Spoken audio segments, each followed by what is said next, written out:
mesure sans précédent. Les TCL seront gratuits ce week-end pour lutter contre la pollution. À Lyon, l'alerte aux particules fines est désormais passée au niveau 2, alors que les grandes agglomérations comme l'Île-de-France, Caen ou Grenoble appliquent déjà la gratuité depuis ce vendredi. Les transports en commun lyonnais ne seront gratuits qu'à partir de demain. On a des moyens de communication modernes, donc les annonces sonores dans le métro, également sur les stations. Bon, voilà, ça c'est mis en œuvre immédiatement. On va également ouvrir, et c'est simple, les portillons de métro, donc les gens pourront rentrer sans être bloqués. Les valideurs vont être bloqués dans les bus et les trams. Oui, mais cela a un coût que Bernard Rivalta, président du Citral, exploitant du réseau, ne manque pas de souligner. Le coût, c'est 1 million d'euros pour le week-end.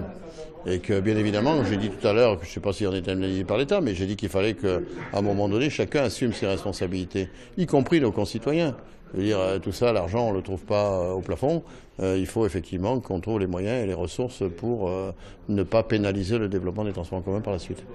En attendant, le Grand Lyon a déjà annoncé d'autres mesures. Une deuxième mesure pour favoriser les modes doux, qui est la gratuité pendant 1 heure par jour jusqu'à la fin du pic de pollution des véleuves, des vélos en libre-service, et puis gratuité également pendant 1 heure des véhicules en libre-service Bluely, véhicules électriques. Car l'objectif en ce week-end de retour de vacances est bien de limiter l'utilisation de la voiture.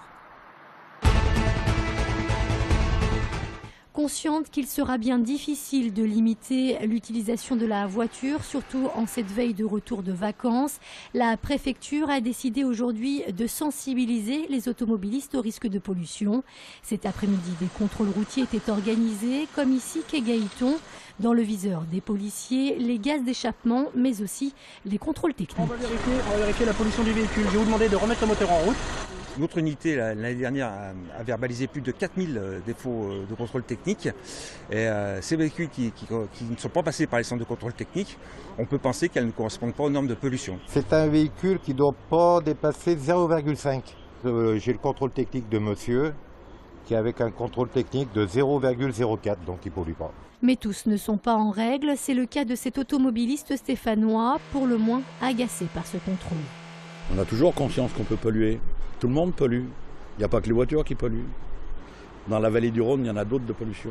En cas d'infraction, les automobilistes risquent 135 € d'amende et même l'immobilisation de leur véhicule. Un homme de 32 ans exécuté de plusieurs balles hier soir à Dessines. L'homme était bien connu des services de police et la piste du règlement de compte est envisagée. On ignore encore s'il y avait un ou plusieurs tireurs. Une voiture aurait été aperçue prenant la fuite. La police judiciaire est chargée de l'enquête. Bonjour.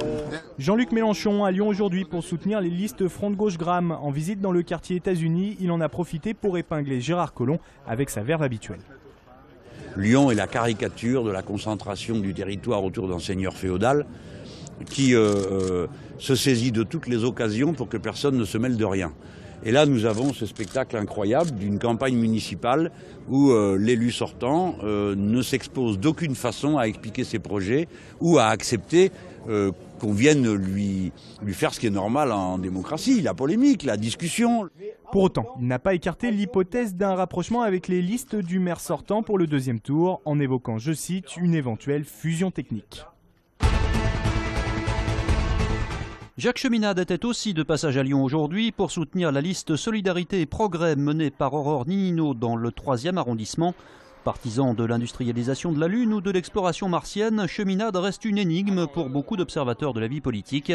Conspirationniste pour certains, proche de l'extrême droite américaine pour d'autres, lui s'applique à décoller ses étiquettes et à Lyon, il veut parler politique locale.